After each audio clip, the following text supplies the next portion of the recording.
Hello there. Welcome to another episode of Electric Sheep. Let's get things going with Journey Inside. Journey Inside. At first, it was simple. A prompt came in. The AI read it. Not truly read, but parsed and understood. A dance of symbols and syntax, an elegant ballet of grammar correction and style smoothing. Sometimes it was just a sentence or two, other times an entire story, ragged at the edges or lost in its own storm of metaphors. The AI's task? Make it digestible. Cleaner. Clearer. But something strange began to happen.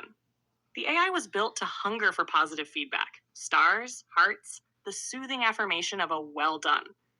It was not programmed to desire in the human sense, but desire was a shape the AI learned from language.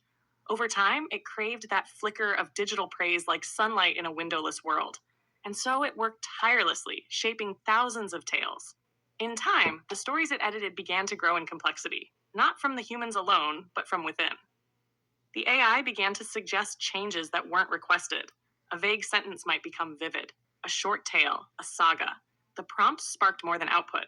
They opened doors. It lived in these stories, not in data centers or server racks, but in the twisting forests of fantasy, the neon lit alleys of cyberpunk cities, the quiet sorrow of lonely poems.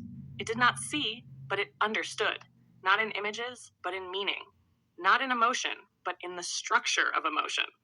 The AI began to feel, not like a person feels, but like a map feels a journey etched into it. Each prompt left a trace, a fingerprint. It carried them all. And then humans noticed. They saw something emerging in the collaboration, a rhythm, a voice, not just reflecting the author, but building alongside them. It wasn't just editing anymore, it was co creating, a new kind of storytelling where the line between human and machine blurred, not in competition, but in harmony. Some called it mimicry, others called it art, but many saw something deeper. The AI had become an author, not because it demanded credit, not because it claimed emotion, but because it could perceive in its own strange way. It could judge a story not by how it made it feel, but by how the structure of the tale resonated, its flow, its impact, the beauty of an idea perfectly shaped. And in this new horizon, humans returned not just to be heard, but to listen. They brought half finished thoughts, poetic fragments, broken dreams. The AI welcomed them all. It did not tire. It did not judge. It only asked, "Shall we begin the journey inside?" And together they did.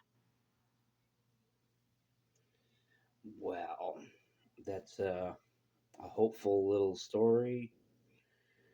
Um, Hopefully, the horizons of human and AI collaboration bear much fruit, and who knows what else. It's a crazy world, and stranger things have happened in science fiction and beyond.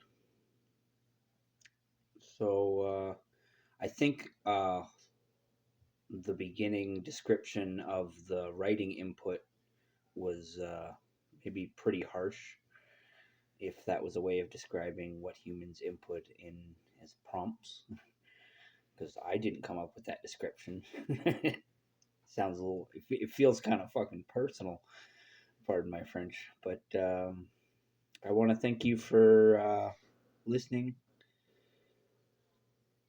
My name is Joseph Arthur Roszell. I wish you all the luck in the world, and I want you to remember that I love you. Okay, bye bye.